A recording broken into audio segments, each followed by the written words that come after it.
मेरी बात मान लो, बड़े उदार प्रिया प्रीतम हैं, मांगने की जरूरत नहीं पड़ेगी, बिना मांगे तुम्हारे पास आ जाएगी सुख संपत्ति। यदि तुम प्रिया प्रीतम के अनन्य हो गए, उनका स्मरण करते हो, उनका जप करते हो। वैसे आपको हृदय की बात बताएं, प्रभु से मांगने की जरूरत नहीं है, सर्वज्ञ हैं, उनको सब पता है। जैसे एक छोटे बच्चे का मां ख्याल रखती है, किस समय क्या इसको पवाना है, किस समय क्या पहनाना है, किससे बचाना है, किससे इसका मनोरंजन करना है। भगवान का एक नाम है जनमन रंजन, अपने भक्त को आह्लाद प्रदान करने वाले। विश्वास कर लो, मांगने की जरूरत ही नहीं। पक्का आपके विश्वास में कमी, इसलिए आप मांगते हैं, मांगने की जरूरत नहीं। कई बार ये देखा है, यहां बात पीछे आती है, व्यवस्था पहले होती है। यहां मांग बाद में आती है, व्यवस्था पहले हो जाती है। लौकिक वस्तु की, पारलौकिक वस्तु की, चिदानंद वस्तु की, सब कुछ उनको पता है। वो यहीं बैठे हैं, वो कण कण में विराजमान है, उनसे क्या मांगना। पर यदि तुम्हारा मांगना ही स्वभाव है, तो एक अनन्य होकर अपने आराध्य देव से मांगो और इंतजार करो, उनका हर विधान आपके लिए मंगलमय होगा। मेरी बात मान लो, मूढ़ता मत करो। शीघ्रातिशीघ्र गुरुदेव की कृपा से एक नाम में, एक रूप में, लीला में, धाम में, एक आराध्य देव में अपने चित्त को समर्पित कर दो, विश्राम मिल जाएगा। भरोसा दृढ़ कर लो, ये करना होगा। जो सर्वदेव उपासना कर रहे हैं वंदनीय है, पर यहां प्रेम की बात हो रही है, प्रीति की। प्रीति ना काहू की कान विचारे, मारग अपमारग विथकित मन को अनुसरत निवारे। प्रीति ये नहीं देखती कि क्या मार्ग है, क्या अपमार्ग है। वो अपने प्यारे के लिए न लाज तीन लोकन की, न वेद को कहो करे। लोक रीति, वेद रीति, सब का, क्योंकि सब का फल है प्रीति। जब प्रीति प्राप्त करने की लगन लगती है, फिर सब छूट जाता है। ये सर्वसाधारण धर्म का वर्णन नहीं हो रहा कि आप तर्क करें, तर्क की गुंजाइश नहीं होती प्रेम में। प्रीति न काहू की कान विचारे। प्रीति में दो बातें होती हैं विशेषतया। पहली होती है अपने में असमर्थता, परम दैन्यता, और आराध्य देव के प्रति पूर्ण अनन्यता। इसी से प्रेम का रंग चढ़ता है। अपने में बिल्कुल असमर्थता। जहां भी महापुरुषों के वचन अपने विषय में पाए गए, वहां ऐसे ही पाए गए, मैं अधम हूं, मैं तुच्छ हूं, मैं नीच हूं, ऐसा। क्वाहम तुच्छा परम अधमा। ये महाप्रेम प्रदान करने वाले महापुरुषों के वचन हैं। अपने में अगर थोड़ा भी कोई तप का अभिमान, क्रिया का अभिमान, व्रत का अभिमान, कोई भी साधन का अभिमान, प्रीति बहुत दूर है। प्रीति दैन्य हृदय में प्रकट होती है। दैन्य जब अज्ञान का नाश हो जाता है, तब प्रादुर्भाव होता है उसका।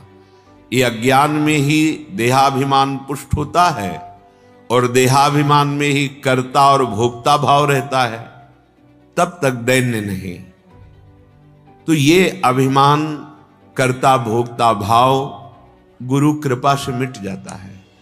जब गुरुदेव की बताई हुई उपासना पद्धति से हम चलते हैं, तो उनका कृपा प्रसाद हमारे हृदय में प्रकट होता है, जिसे विवेक कहते हैं, ज्ञान कहते हैं।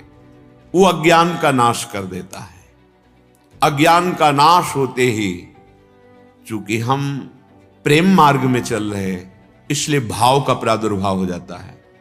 प्रथम भाव दैन्यता, इसी के ऊपर सब भाव हैं। चाहे वो भगवत दासत्व, चाहे वो सख्य भाव, चाहे वो वात्सल्य भाव, गोपी भाव, सहचरी भाव, ये दैन्य के ऊपर ही विराजमान है। अगर दैन्य नहीं तो भगवत भाव नहीं आ सकता। आपकी साधारण भक्ति चल रही माना, पर भाव देश में आपका प्रवेश नहीं होगा। दैन्य, और जहां दैन्य हुआ, आराध्य देव की अनन्यता जागृत हुई, बस हो गया। यहीं से दिव्य लीलाओं का प्रादुर्भाव होता है उसके हृदय में। दर्शन तो बहुत छोटी बात है, हर समय प्रिया प्रीतम उसके हृदय में खेलते रहते हैं। श्रीपाद कह रहे हैं, मूढ़ता का नाश करके इतनी बात समझ लो कि एक ही प्रभु सब रूपों में है, पर सब रूपों में हमारी प्रीति नहीं हो सकती। देखो, जड़ चेतन जग जीव जत सकल राम में जाए, ऐसा गोस्वामी जी अनुभव कर रहे हैं। जड़ चेतन सब राम में है, पर जब श्री धाम वृंदावन आए तो जहां जिस भगवत स्वरूप का दर्शन करने जाते तो यहां लाडिले युगल सरकार विराजमान है, अधरों पर वंशी, पार्श्व में परम करुणामयी श्री किशोरी जू। प्रणाम करते पर हृदय में संतुष्टता नहीं होती। बार बार प्रभु से यही कहते, नाथ मैं जानता हूं कि आप ही मेरे स्वामी हो, पर हम साष्टांग दंडवत तभी करेंगे आपको जब आप हमारे स्वामी का रूप धारण करोगे। प्रबल लालसा देखकर बंशी अंतर ध्यान हो गई, सारंग धनुष लिए हुए, पार्श्व में शियाजू विराजमान। ओहो, साष्टांग दंडवत है, वही प्रभु है। ऐसा गोस्वामी जी ने क्यों किया? ये प्रीति है। यहां ज्ञान काम नहीं करता कि जो श्याम वही राम, जो राम वही श्याम, नहीं। प्रीति में एक विशेष अनन्यता होती है। जिनको ये ज्ञान है सिय राम में सब जग जानी, वो कह रहे हैं। अगर अनन्यता आपकी परिपक्व हो गई, कुछ दुर्लभ नहीं है। पर यह साधारण बात नहीं, अनन्य हो जाना बहुत दुर्लभ बात है। पूरा जीवन इसी बात में समर्पित किया जाता है कि अपने गुरु प्रदत्त आराध्य देव में अनन्य हो जाना। हमारे हृदय में कोई और चिंतन न चले, कोई और आस न रहे, एकमात्र अपने आराध्य देव में। बहुत सुंदर। कहे तो सब लेते हैं सुन के कि बने तो रघुवर ते बने, बिगड़े तो भरपूर। पर जरा इस शब्द पर विचार कीजिए। अगर बिगड़ने लगेगी फिर भी आप अपने आराध्य देव के अनन्य हैं, तब माना जाएगा कि आपकी अनन्य भक्ति। अब इसका फल जो है अनन्य भक्ति का, आराध्य देव अधीन हो जाते हैं। उनका संपूर्ण वैभव, ऐश्वर्य, प्रेम सब हृदय में जागृत हो जाता है। दुर्लभ है अनन्यता, रसिक अनन्यता। अपने गुरुदेव द्वारा प्रदत्त उपासना में अनन्य निष्ठा आ जाना, तभी आराध्य देव अधीन होते हैं। प्रेमाधीन नाम प्रभु का है। ये प्रायः उपासना की परिपक्व अवस्था में चाहे जिस आराध्य देव की उपासना कर रहा हो, वो अनन्य हो जाता है। एक प्रसंग में भगवान शिव के उपासक, वो बालक थे, किसी ऋषि के घर गए तो उन्हें गाय का दूध मिला, पर उनके घर में तो था नहीं, क्योंकि वो किसी यजमान के यहां नहीं जाते थे। निरंतर तप के द्वारा शरीर को सुखाते हुए भगवद आराधना में प्राण पोषण के लिए जंगली कंदमूल फल। बाल ऋषि ने आकर हठ किया मां से कि मुझे दूध चाहिए, तो उन्होंने जंगली जो चावल थे उनको पीस करके ऐसे दिया, लो। उनका नहीं, मैंने दूध का स्वाद पाया है, ये दूध नहीं है। तो उनका हम लोग अकिंचन है। तप के द्वारा भगवान शिव की आराधना करके हमें और कुछ नहीं चाहिए, उनकी प्रसन्नता। तो हमारे यहाँ किसी जजमान की वृत्ति नहीं है कि वहां से कुछ दान पुण्य लेकर हम अपना भरण पोषण करते हो, तुम हठ करते हो, तो जाओ भगवान शिव की आराधना करो, जो चाहोगे प्राप्त हो जाएगा। बालक थे, भगवान शंकर का मंत्र उनको मिला, आराधना पद्धति मिली, उनके पिता ने उनको दीक्षा दी, शिक्षा दी। वो एकांत प्रदेश में शांत भाव से दाहिने पैर के अंगूठे के बल खड़े होकर हाथ ऊपर कर, कितना कठिन तप, बहुत समय तक निरंतर मंत्र जाप करते रहे।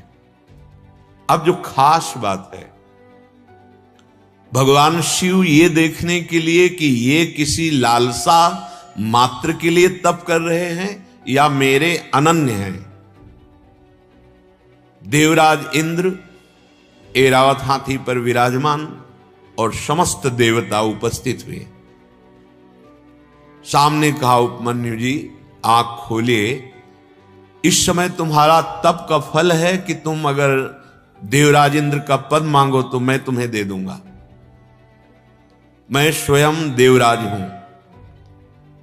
आंख खोली, देखा, प्रणाम किया, हे त्रिभुवनपति, मुझे आपसे कुछ नहीं चाहिए। जो शब्द वहां लिखा था कि भगवान शिव यदि मुझे श्वान बना दें तो मैं बहुत सुखी हो जाऊंगा, तुम मुझे इंद्र पद दे दो तो मुझे नहीं चाहिए। आप यहां से पधारे, ना मैंने आपको बुलाया है, ना मुझे आपकी प्रसन्नता या कृपा चाहिए। अब वो देवराज इंद्र हो तो चले जाएं, वो तो स्वयं भगवान महादेव जी। उन्होंने कहा, शिव में क्या है, चिता की भस्म लगाते हैं, मुंडों की माला पहनते हैं, बट वृक्ष के नीचे रहते, उनका शांत। अगर एक भी शब्द हमारे आराध्य देव के प्रति बोल दिया तो ऐसा मत समझना कि तुम त्रिभुवनपति हो, हम ऋषि तुम्हें दंड नहीं दे सकते, अभी मैं तुम्हें दंड दे दूंगा। अब वो देवता हो तो डरे, वो तो भगवान महादेव। फिर निंदा शुरू कर दी। तत्काल हाथ में जल लिया, अघोर मंत्र का उच्चारण किया। यह अमोघ मंत्र किसी को भी नष्ट कर सकता है, चाहे वो कितना बड़ा देवता हो। ये भगवान शिव का अघोर मंत्र उच्चारण करते हुए जो ही मंत्र पूरा होने को हुआ, नंदकेश्वर प्रकट हो गए और कहा, अपने आराध्य देव को आराध्य देव के मंत्र से ही प्रहार करना चाहते हो? देखा जो ऐरावत था वो नंदकेश्वर और भगवान देवाधिदेव महादेव। कहा, आज से तुम्हें क्षीर सागर से दूध आएगा। अजरश्चैव अमरश्चैव वरदान की झड़ी लगा दी और कहा, जिस क्षण चिंतन करोगे मैं उमा के सहित उसी क्षण तुम्हें दर्शन दूंगा। ये अनन्यता से जहां कहीं भी पाया गया, अनन्यता। कोटि जन्म लग रगर हमारी, बरऊं शंभु न तरहूं कुंवारी पार्वती। अनन्यता, अगर अनन्यता हृदय में नहीं तो ऊंचाई पर नहीं चढ़ा जा सकता, जो अध्यात्म की ऊंचाई है। हम साधारण भक्ति की वंदना करते हैं, इसे अन्यथा न लिया जाए। जैसे भक्ति के रहस्य का पता नहीं है तो कि निषेध क्यों करते हैं अन्य की। नहीं नहीं, वो एक धरा है, ये उसके ऊपर की धरा है। जैसे जैसे आपकी भक्ति बढ़ेगी गुरु प्रताप से, वैसे वैसे आराध्य देव में अनन्यता आती जाएगी। श्रीपाद कह रहे हैं, भगवता श्री राधिका नागरम, बड़े करुणा वरुणालय हमारे उदार शिरोमणि प्रिया प्रीतम है। अति उदार बिब सुंदर सुरत सूर सुकुमार। ऐसे उदार हैं कि थोड़े से भजन में, थोड़े से समर्पण में ये रीझ जाते हैं और अपने आप को दे देते हैं। सोचो, जहां संभाव्योपि विरंचि नारद शिव स्वयंभु आद्यैर्नय, ईश्वर कोटि के महापुरुषों का भी जिन प्रिया प्रीतम की दिव्य लीला में श्रीअंग सेवा में प्रवेश नहीं है, वहां करुणा करके अपने जैसे अधमों को उन्होंने स्वीकार कर लिया। बड़े उदार, बड़े करुणामय हैं युगल सरकार। श्रीपाद कह रहे हैं, मेरी प्रार्थना मान लो। जैसे मूल में जल चढ़ाने से सब पूरे वृक्ष को प्राप्त हो जाता है, अलग से डाल पत्तों में जल नहीं डालते, ऐसे यदि आप अनन्य हो करके सबके मूल प्रियालाल के चरणारविंद का आश्रय लेकर उपासना करोगे, सुर नर मुनि व्यक्त अव्यक्त दैवी शक्ति अशुभ शुभ ग्रह विनायक सब आप पर कृपा कर देंगे। किसी की सामर्थ्य नहीं कि आपके मार्ग में बाधा खड़ी कर सके। और सच्ची पूछो तो यही चिद चिद लक्षणम सर्वम राधा कृष्णमयम जगत, चेतन अचेतन सब प्रिया प्रीतम ही है। पर ये बहुत आगे चलकर पता चलता है। अभी तो हम हृदय में अनन्यता धारण करें। श्रीपाद कह रहे हैं यदि तुम्हें सदगुरुदेव मिल गए, उपासना मिल गई, हित्वान्य भजसे सुरम तदुदये स्थित्वापि वृंदावने, तुम्हें वृंदावन आने को मिला, सत्संग मिला, कुछ क्षण मिनट दिन जितना आपको धाम का सानिध्य मिला, और गुरुदेव प्रदत्त उपासना में अनन्य ना होकर किसी अन्य चाह की पूर्ति के लिए हित्वान्न भजसे सुरम, किसी अन्य देवी देवता या अन्य किसी का आश्रय, तो बोले तन्नूनम सदनल्प कल्पक तरोर मूले विधायालयम, मानो कल्प तरु प्राप्त हो गया पर उसकी महिमा नहीं जानी, इसलिए कुग्रामानुपगम्य तत् कुजनतो भिक्षा से आप भ्राम्यति, ऐसे नीच पुरुषों के सामने हाथ फैलाते हो जो धर्म रहित पापाचरण युक्त हैं, कुग्रामों में रहते हैं, और कुजन तो जो कुविचार कुकर्म आदि क्रियाओं से युक्त हैं, उनके सामने हाथ फैलाते हो। क्या भाव है? यदि तुम्हें सुरतरु कामधेनु चिंतामणि भगवत रसिक अनन्य अली के प्यारी जू के चरणारविंद, प्यारे जू के चरणारविंद का आश्रय गुरु कृपा से मिल गया, श्यामा श्याम का नाम धाम रूप लीला का परिचय मिल गया, और आप इनका आश्रय छोड़कर अन्य किसी व्यक्ति या अन्य किसी का आश्रय कि जो हमारी कामना पूर्ण कर देगा, तो कह रहे हैं मानो ऐसा हो गया कि वो अपने उदर पोषण के लिए कल्प तरु का त्याग करके कुग्राम में जाकर कुकर्म को विचार करने वालों के आगे हाथ फैला रहा है। बड़े उदार प्रिया प्रीतम हैं, मांगने की जरूरत नहीं पड़ेगी। अन मांगे आगे आवेगो जीव पल लागे पल को, स्वामी श्री हरिदास जी महाराज जो महामहिम श्री ललिता जी के अवतार हैं, कह रहे हैं केवल अनन्यता पूर्वक तुम भजन करो, हरि भज छाण न मान नर्तन को, मति बंछे रे मति बंछे तिल तिल धन को, अन मांगे आगे आवेगो जीव पल लागे पल को। बिना मांगे तुम्हारे पास आ जाएगी सुख संपत्ति, यदि तुम प्रिया प्रीतम के अनन्य हो गए, उनका स्मरण करते हो, उनका जप करते हो। श्री सूरदास जी महाराज कह रहे हैं जो मन कबहू को हरि को जांचे, यदि कहीं गुरु प्रताप से तुम्हारे मन में बात बैठ गई कि अब जो चाहिए हा हरि रा राधा वो श्यामा श्याम से चाहिए, अन्य मुझे कोई दे तो भी मुझे नहीं चाहिए, ये बहुत बड़ी बात है, ये बहुत बड़ी सिद्धि है भक्ति की, अपने आराध्य देव के अनन्य हो जाना। बहुत इसमें दुलार मिलता है आराध्य देव का, वही सब रूपों में है। जैसे हरिराम व्यास जी कहते हैं राधा वल्लभ ध्याई के और ध्याइये कौन, व्यासे ही देत बने नहीं बरी बरी प्रतिलोन। जैसे हम पकौड़ी बनाते हैं तो पूरे फेंट में नमक डाल देते हैं तो हर पकौड़ी में पहुंच जाता है, एक एक पकौड़ी में नमक नहीं मिलाते।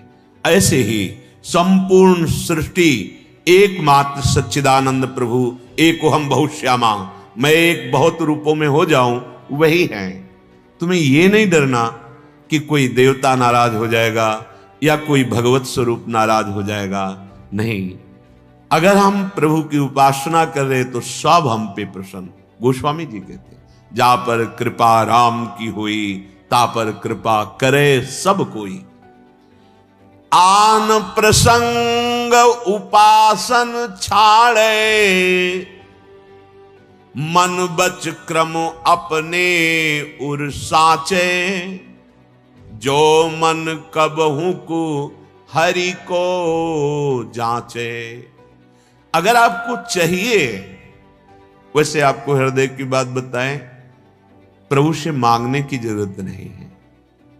सर्वज्ञ हैं, उनको सब पता है। जैसे एक छोटे बच्चे का मां ख्याल रखती है, किस समय क्या इसको पवाना है, किस समय क्या पहनाना है, किससे बचाना है, किससे इसका मनोरंजन करना है। भगवान का एक नाम है जनमन रंजन, अपने भक्त को आह्लाद प्रदान करने वाले। ये विश्वास कर लो, मांगने की जरूरत ही नहीं। पक्का आपके विश्वास में कमी, इसलिए आप मांगते हैं। मांगने की जरूरत नहीं। कई बार ये देखा है, यहां बात पीछे आती है, व्यवस्था पहले होती है। यहां मांग बाद में आती है, व्यवस्था पहले हो जाती है। लौकिक वस्तु की, पारलौकिक वस्तु की नहीं, चिदानंद वस्तु की। सब कुछ उनको पता है। वो यहीं बैठे हैं, वो कण कण में विराजमान है। उनसे क्या मांगना। पर यदि तुम्हारा मांगना ही स्वभाव है तो एक अनन्य होकर अपने आराध्य देव से मांगो और इंतजार करो। उनका हर विधान आपके लिए मंगलमय होगा। जैसे छोटा बच्चा गंदी वस्तुओं से खेलना चाहता है तो मां उसके रोने पर ध्यान नहीं देती और बलात् उसको खींचकर उससे उसका मंगल होने वाला है इसलिए हटा देती है। ऐसे ही मेरे कृपालु प्रभु हैं। आप अन्यथा न सोचिए कि आपने ये बात मांगी और प्रभु ने पूरी नहीं की। सच्ची मानिए, अगर वो पूरी कर देते तो बड़ा मंगल हो जाता। वो मंगल भवन है, बड़ी कृपा की। आपको लगता है कि कैसे मंगल हो जाता, मेरा ये काम बन जाता, लेकिन आप अल्पज्ञ हैं, प्रभु सर्वज्ञ हैं। अनंत माताओं जैसा प्यार रखने वाले प्रभु हमारी बात यदि पूरी नहीं कर रहे तो उसमें परम मंगल छुपा हुआ है। आन प्रसंग उपासन छाड़े। जितने महापुरुष उच्च कोटि के हुए हैं, तो क्या हम किसी का विरोध करते हैं, किसी की निंदा करते हैं, किसी की अवहेलना करते हैं? नहीं, सब में मेरे प्रभु विराजमान है। सबका आदर है, सबको प्रणाम। पर हमारी आस, हमारा विश्वास, हमारा बल जो गुरुदेव ने नाम रूप दिया है उसी पे रहेगा। सब में वही है, इसलिए सबसे आदर होगा। सबको सुख पहुंचाने की बात हृदय में होगी, पर हमारे हृदय का विषय होगा जो गुरु प्रदत्त उपासना है, जो नाम, जो मंत्र, जो आराध्य देव का रूप, जो धाम, जो लीला, उसी में अनन्य। आन प्रसंग उपासन छाड़े, मन ब्रज कर्म अपने उर साचे। हृदय में सच्चा भाव आ जाए, अब जो कुछ होगा प्रियालाल से होगा, चाहे नरक मिले, चाहे स्वर्ग मिले, दुख मिले, चाहे सुख मिले, मुझे कोई परवाह नहीं। इसे प्रीति कहते हैं। ये जो प्रेम मार्ग है, इसमें स्वसुख वांछा का त्याग करने पर ही आगे बढ़ा जाता है। जब आप अपने सुख की परवाह नहीं करेंगे तो प्रभु आपके सुख की परवाह करेंगे। जब लड़का सयाना हो जाता है और अपनी चिंता करने लगता है तो माता पिता निश्चिंत होने लगते हैं, चलो तुम चलने लायक हो गए हो, देखो आप। और जब छोटा था, अपनी चिंता उसको नहीं थी, ना हित की ना हित की कोई ज्ञान नहीं था, तो माता पिता का चिंता का वो विषय बनता है। यही बिल्कुल ऐसे ही जब छोटे भाव में आप आ जाओगे, तृणादपि सुनी चेन, और प्रभु में आत्मसमर्पण, तो सच्ची मानिए स्वप्न में भी दुख नहीं होने देते। अगर कोई संयोग वशात भयावह स्वप्न आ गया तो वहां भी आप बचाते, स्वप्न में भी दुख नहीं होने देते। सच्ची मानिए, आप एक बार विश्वास हृदय से कर लीजिए, मन से, वचन से, कर्म से, एक नाम रूप पकड़ लीजिए जो गुरुदेव ने दिया है, रंग आ जाएगा।